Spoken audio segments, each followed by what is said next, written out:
Hello everybody, once again, welcome back to my humble home studio, as I like to call it.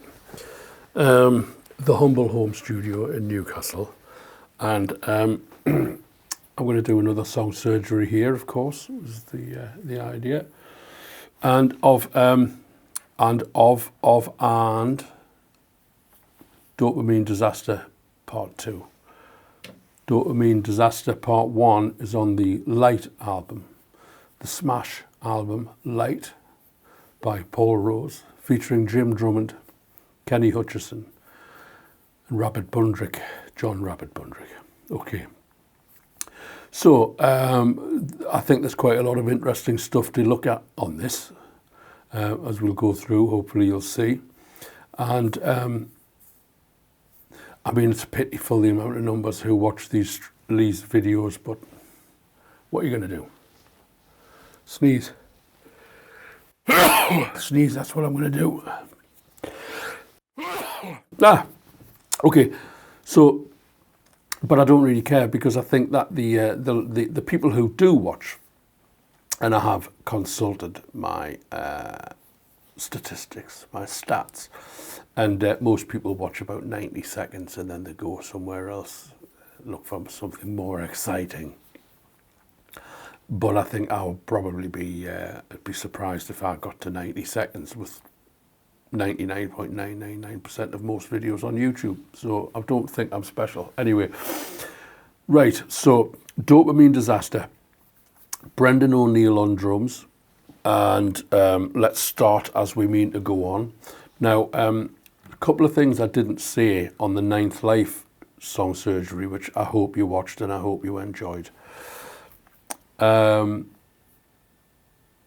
First of all, I talked about this mixing console. It's not a console, it's a controller.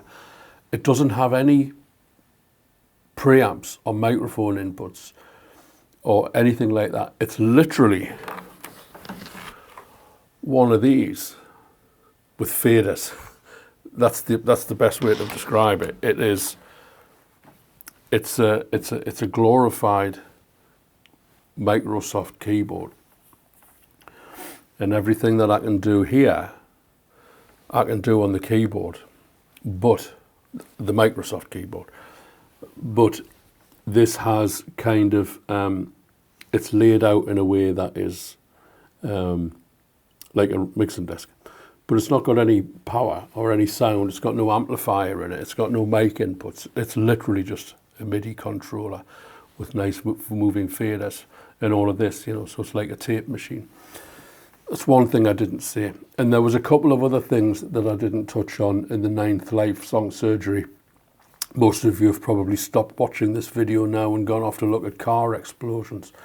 When I was doing Ninth Life, a lot of the plugins and processing are deactivated to save processing in the final mix, so you didn't get to see the plugins that I used to get the sounds that I got, but in this you will. Okay, Brendan O'Neill on drums. Let's have a look. Right, there's his drums. Okay, so first and foremost, these are the tom tracks. Well, let's just have a listen. Should we just have a listen? Solo the drums. Sounds like this.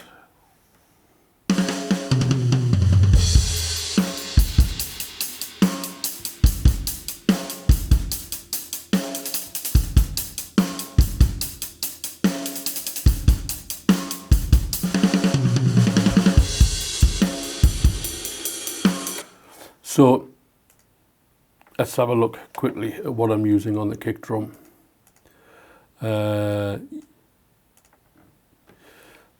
This is like an SSL channel strip. I'm using the EQ and the compression from this. Sounds like this. I'll put them both on like this.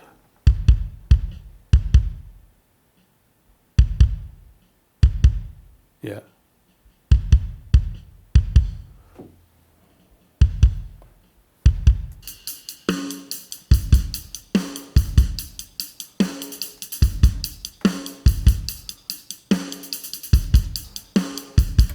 Now remember when we talked about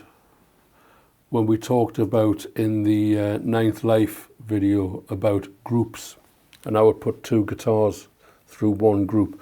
I do the same here with the overheads. So you see you've got these 2 overheads here. There's nothing in these channels, you see. There's nothing in these. But they're both being sent to this one stereo overhead. I hope you can see that. And I'm using a Neve channel strip for EQ and compression. Let's have a listen to the overheads on their own. Oof.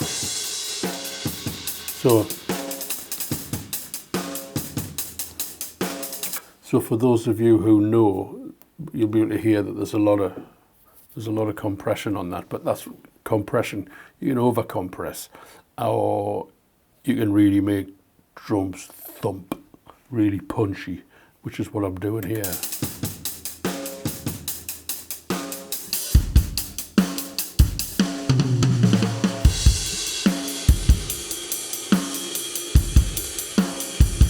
So those drums were recorded in Brendan's loft in London. I sent him like a guide guitar, and he played along with it in his headphones and then sent me the multi-tracks back. Let's have a look on the mixer what that looks like. So let's close that. So you can see here, hopefully you can see this channel here. This just says overhead, OH, because that one fader is carrying the 2 overheads. If I go to that, you see these 2 here, these are the overheads, this one and this one. But they're grouped into this one. So you put them at 0, that's like maximum without overdrive, you know, it's like 0, not full volume, not low volume. And then they go through this one channel here, which has got, so like there's no effect here, you see. There's nothing in there, no effect. So they both go into here, where you've got the Neve. So there's a lot of people out there will already know that, I understand that, you see.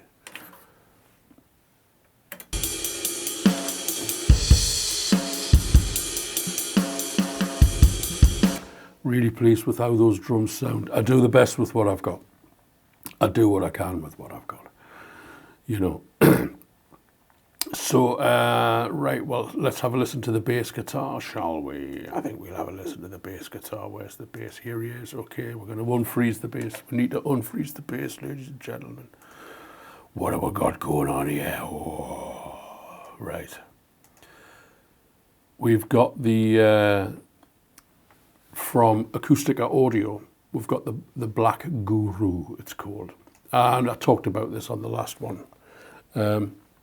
Bringing down the level if it's a bit too hot. So, you know, you need it to be like see it says here optimal, somewhere between -24 and -15. So this bass should be somewhere like -18. Yeah, there it is.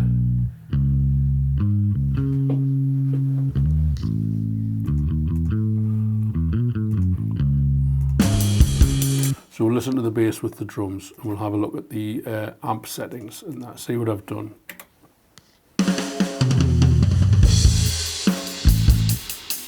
Actually, let's kill the drums for a moment. Okay, so first of all, take off all of the low end, take off all of the bottom end, because that becomes very, very messy when you're mixing. And also, there's nothing happening on the top end of the guitar, or the bass guitar, so you can get rid of that. So you narrow it down, and then, you know, so as I understand it, as it had been explained to me, there's nothing happening in the bass guitar at this point here, above this level, so you kill it. And there's not much happening beneath here that we can hear or that we can use. So if you kill these frequencies here, so there's nothing here and there's nothing here, the audio interface will not process those frequencies. They're put into a blind spot, so the audio processor can then work more specifically on the frequencies that matter. And then we have the Ampeg. So I'm using an Ampeg. This is part of the plugin alliance. Wonderful.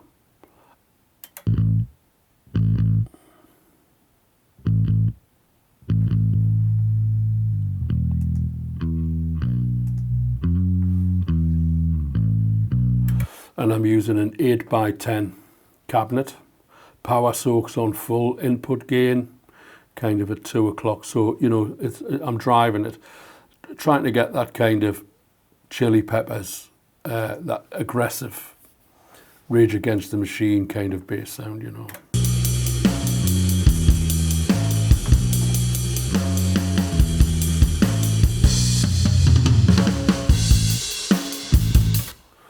So that's the backbone of the track. So the kind of the chords. I want to talk about the chords. I'm going to talk about the chords with the keyboard in a little while, and how it kind of ties in to the title. Let's have a listen to this rhythm guitar.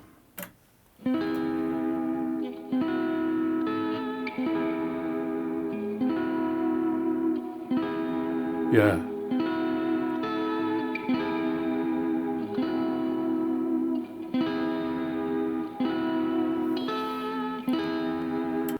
And that's doubled with a Hammond organ.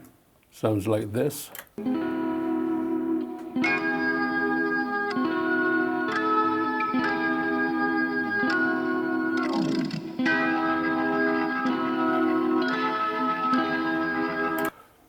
You don't get charged for the mistakes. You don't get charged for anything. So that's kind of, so we've got the drums, we've got the bass, oh, beg your pardon, we've got the bass, we've got the rhythm guitar, and we've got the organ. And that's most of the meat of the track.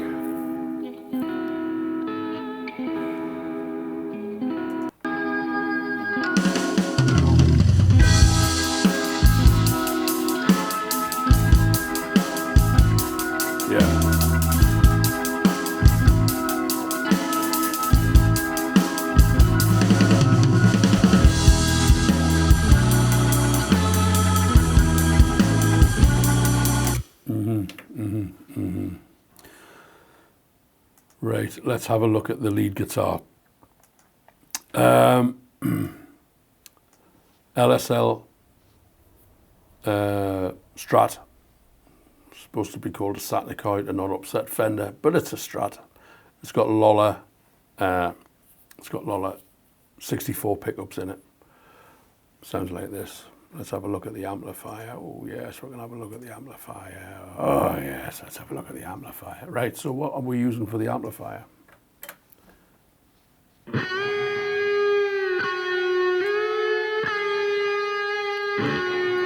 messy.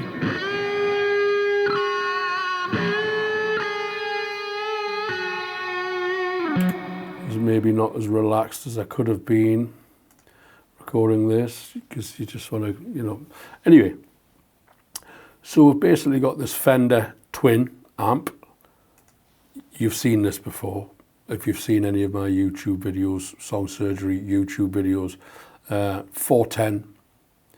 You know, I think I should be, you know, with the Marshall gear that I use live, I should be getting this. I should be getting a 410 Fender Hot Rod DeVille, shouldn't I?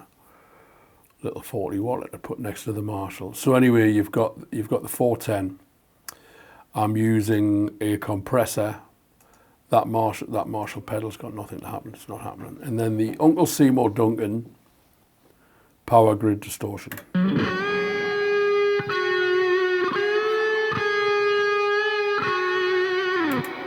So that's how the guitar sound works.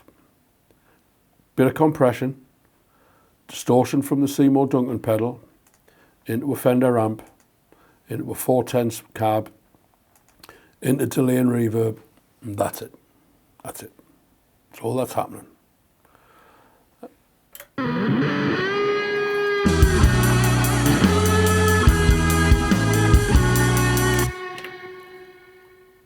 So that's basically how it works. That's what's going on in this track.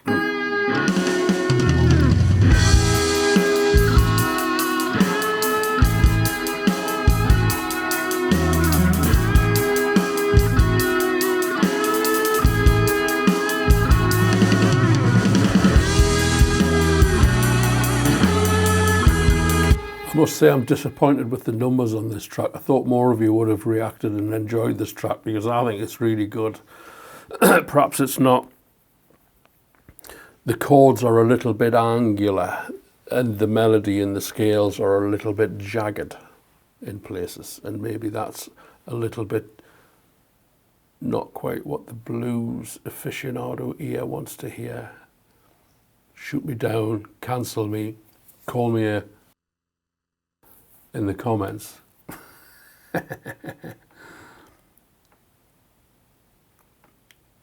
How many Stevie Ray Vaughans does the world need? Okay. So anyway, we've got that main melody. We've got that main melody, and then it goes into the change, which is I'm going to talk about the chords in this. It's important that we talk about the chords, but I'm not going to do it here. I'm going to do it on the keyboard shortly.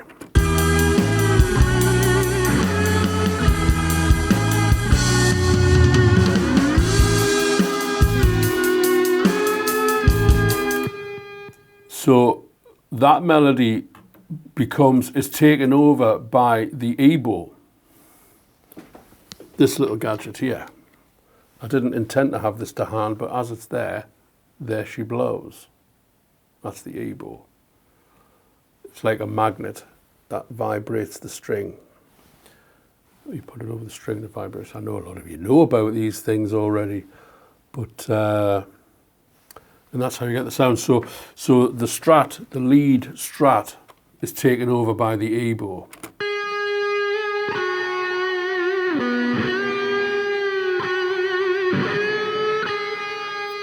Yeah, I'll go.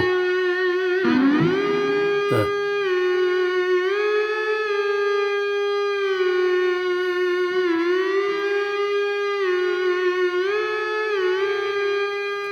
So I'm using a slide. I'm using a slide with the ebow, as you've seen on the video, those of you who have taken the time to watch. So you get this kind, it's almost like a reverse sound, or like is it a pheromone, that thing that Jimmy Page used to use? So anyway, let's have a look at this. So the ebow guitar takes over and carries the lead into this second part of the main melody.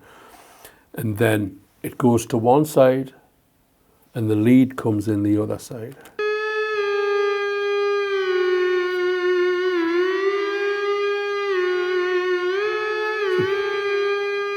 There. If you're listening on headphones, you'll hear this.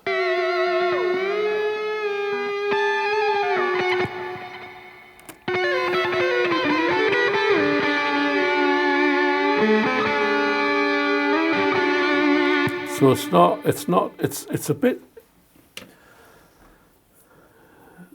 the music, the theory, the chords and the scales maybe are a little bit challenging, you know. It's not the scales that most blues guitar players play, and I'm not trying to be cantankerous.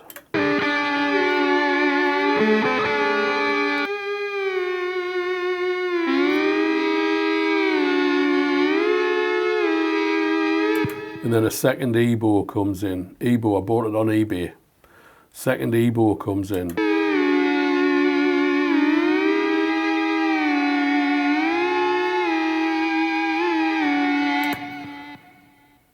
And that lead guitar that went to one side then goes in the center. So it's all about balancing. For me, it's all about balancing. So the ebow, if I left the ebow in the middle, and then the lead came in, you would have them both in the middle and they would kind of obscure each other.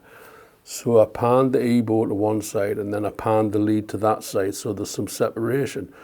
Now another ebow comes in, which is playing a harmony to the initial ebow, and I've already got these panned left and right, so this ebow stays there, the new ebow goes there, and the lead goes into the center. So then you've got the two ebows and the lead in the center. So it's about separation. It's about separation. There's another thing I can talk about here with that. So if just listen, when the second ebow comes in, the lead, the strat comes into the center.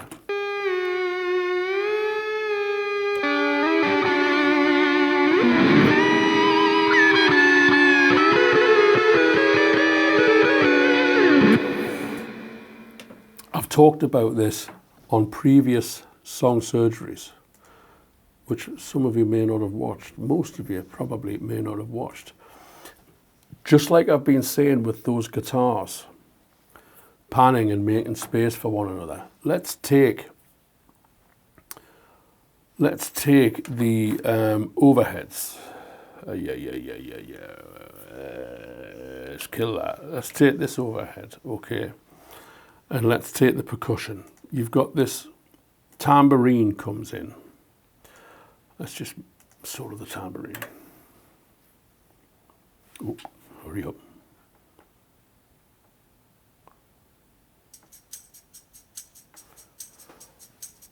So that tambourine's panned to my left. It's hopefully to your left if you've got your headphones on the right way around.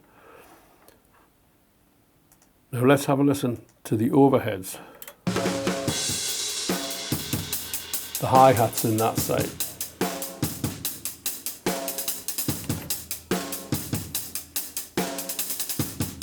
So the hi-hats in that side, so you want to have the percussion in the other side.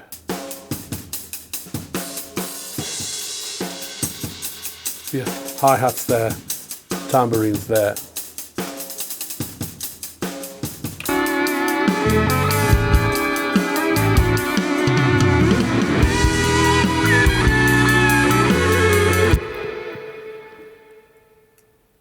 When the melody comes back in, let's solo the guitars and the oboes and have a listen to these harmonies. So when the melody comes back in, harmony guitars come in with it.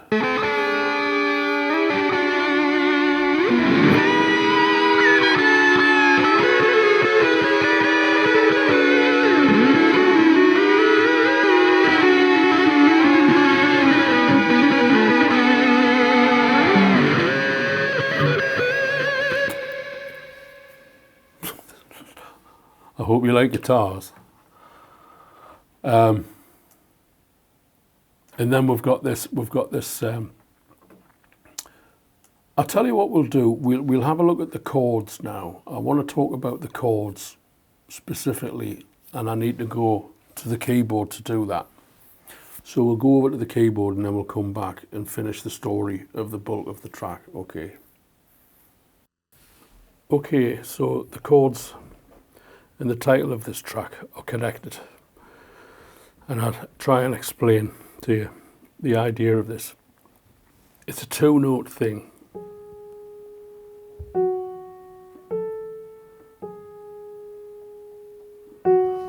Now these two notes are from part of the A, that's A for apple for my American friends.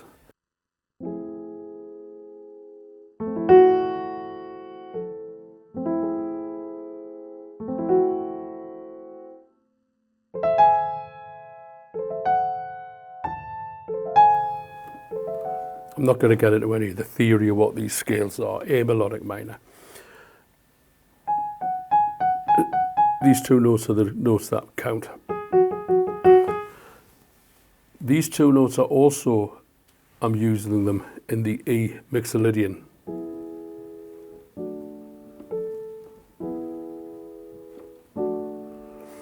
So these two notes are exactly the same.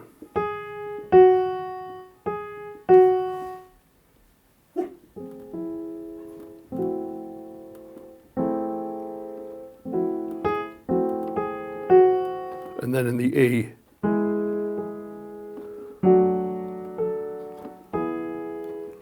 so it's that release and that tension. Now I've used this analogy in guitar lessons for years, and I'm going to make a little. I've described this in guitar lessons. I'm actually going to make a video to explain it even better if I can. So let's just have a look at this idea that I use in my guitar lessons, so that it'll help explain what I'm talking about. Okay, so this is the kind of thing I use in my guitar lessons all the time.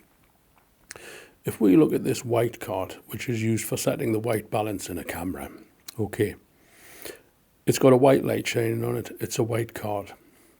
If we put a blue light on it, it looks like a blue card, sort of. If we put a red light on it, it looks like a red card. Football tomorrow. But the card is still very much a white card.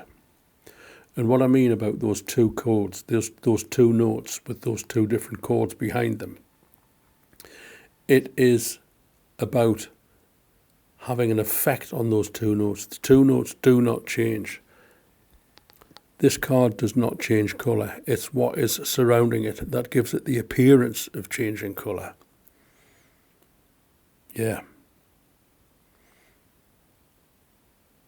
So those two notes don't change. It's the chords around it. And this is the idea of having the antsy, jittery, uncomfortable, not contented. And then you get the dopamine of TikTok or Facebook or sugar or alcohol or cocaine or whatever. Okay, so shall we go back to the song? Okay, so we've got that established, the story of the title and why it is the way it is. And so it's that two-note thing. Now, as the track progresses,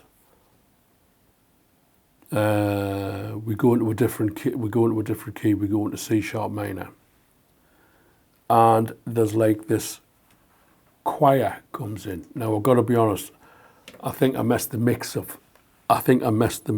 up of this a little bit because I was so enthusiastic. I was going to say anxious, but I mean enthusiastic about getting it finished and getting it online. And so I kind of stuffed the mixing of this section up a little bit. But I'm going to put this out on a new album in the coming months, which I'll talk about on Facebook. I won't talk about it now. And I'll correct that little error in the mix. I'll kind of show you what I mean as we're going. So this choir comes in and it's playing a two-note melody.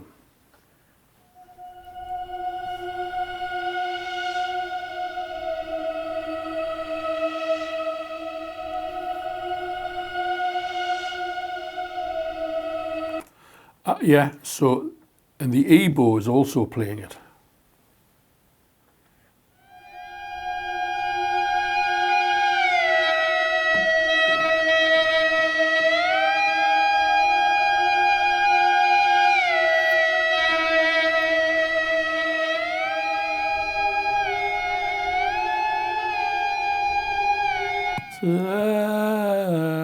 It's a two-note melody. Is it a melody? I don't know if it's a melody. It's just a two-note thing. It's just an effect. It creates an atmosphere. And this is the thing that I was really excited by this part of the song, but I didn't mix it right. And I'm not happy with myself about it. I beg your pardon. I will correct it. And I'll re-upload it to eBay, to Facebook. You can't re-upload to YouTube. You have to re-upload, start again, brand new. But it's this sequence thing here. Let's have a listen to this.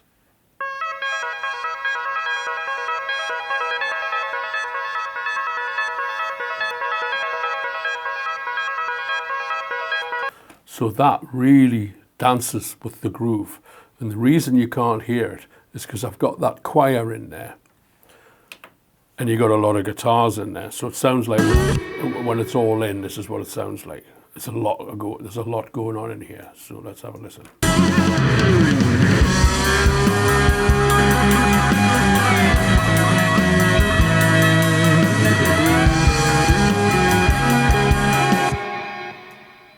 So what I should really do is take this fader and push it up a lot so you can hear that.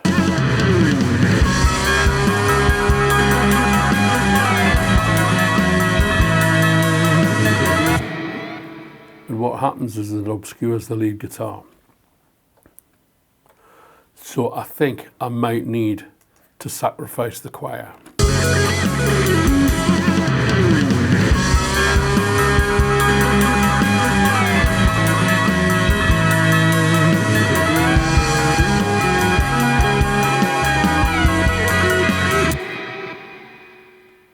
it's the choir that's cluttering it up. The compromise would be that the E-bow is still playing that 2-note thing.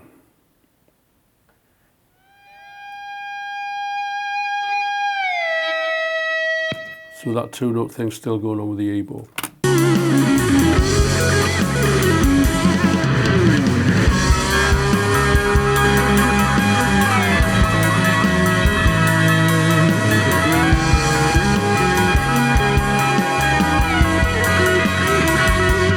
And then bring the choir back in here when the sequence, the dancing sequence, drops out.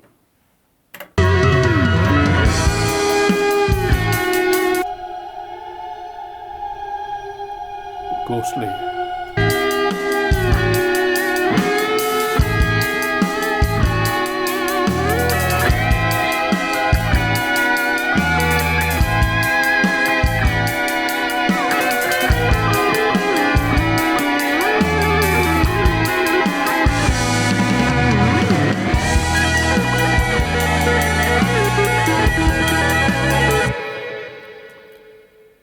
And as you can see here, I've got 3 solos.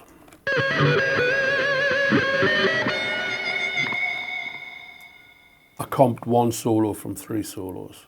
Like as I said in the 9th live video, we all do it, let's not pretend we don't. Unless it's Deep Purple Made in Japan, or Rainbow on Stage, or Jimmy Plays Barkley, or Frank Zappa, Shut Up and Play a Guitar. When you're in the studio, you chop, you jump about, and you get you get a culmination of the best parts. Why not?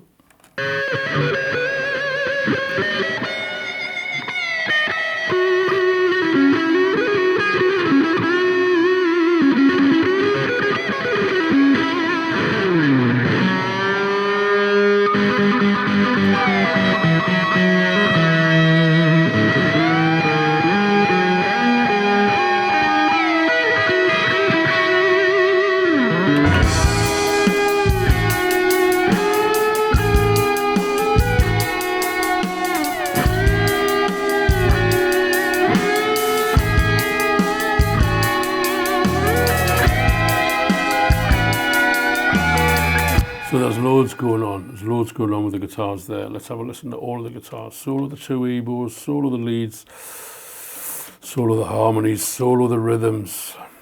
What do you got going on? Actually, we'll take the rhythm out.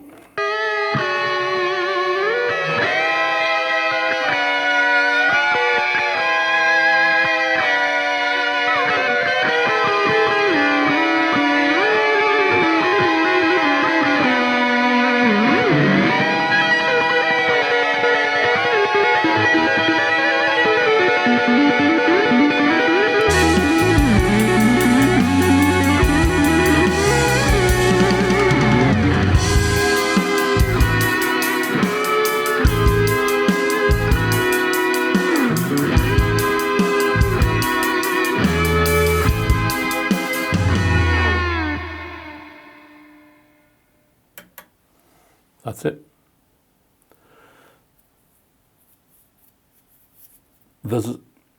It sounds like there's more going on in this than there actually is. I think you can say that for most of these tracks.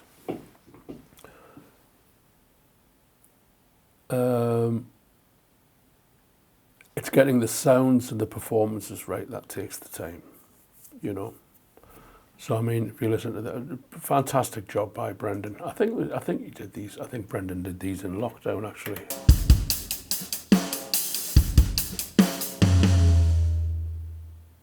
Yeah, great. And that's it. You know, that's all of it. What have we got going on in the effects? We've only got a reverb. As far as the overall track's concerned, I'm using the Universal Audio. I'm using the Universal Audio Lexicon reverb on that. Very nice. And in the output, let's see what's going on in the output. Probably a lot going on there. Yes, there is, absolutely. So, Fairchild, ladies and gentlemen. Fairchild. I'm just going to check something here. Yeah.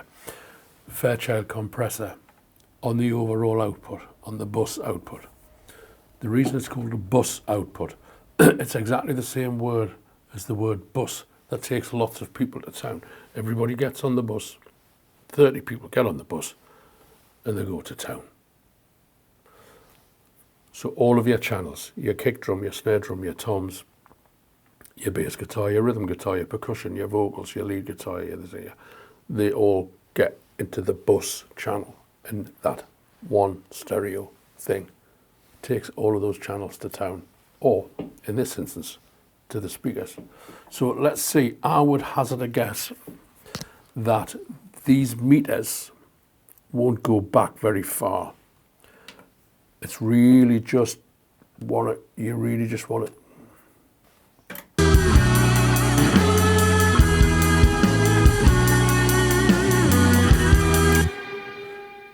So we've got that bus compressor, and we've also got a Pultec EQ.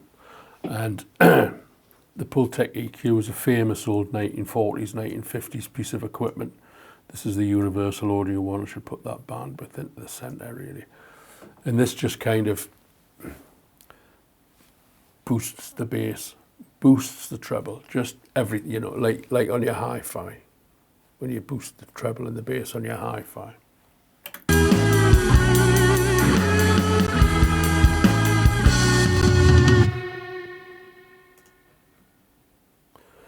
We've got this compressor and we've got this EQ on the stereo out.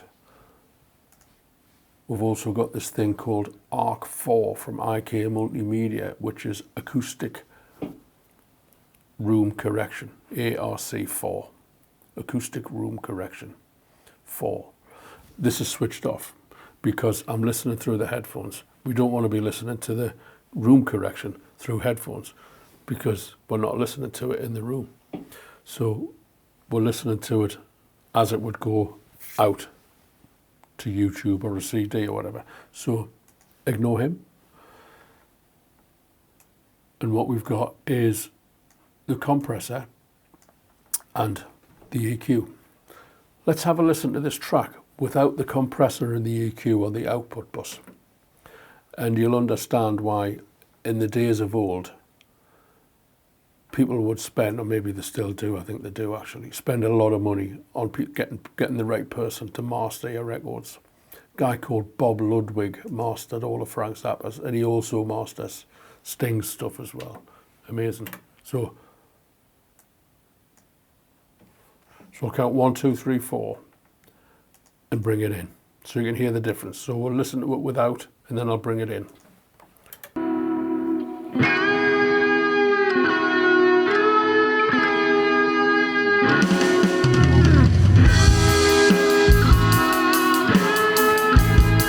Two, three, four.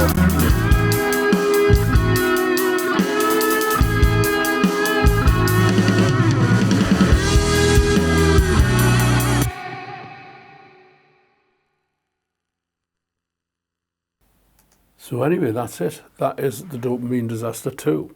I hope you've enjoyed that. I have. I like this track. I like it very much. And I'm very grateful to Brendan O'Neill for doing the drums. And I will link the track below. And like I say, there's going to be another album coming out in the coming months that will include this track and a lot of the other ones. Ninth Life, Kentish Town, Lonely Tango. You know, I think I've got about 12 tracks. Sold as Seen. Sold as Seen Part 1, Part 2 and Part 3. So I'll put that on Facebook as soon as it's ready. But I hope you like that. Yes, I hope you enjoyed that. And stay tuned more soon. All the best now. Thank you. Bye-bye.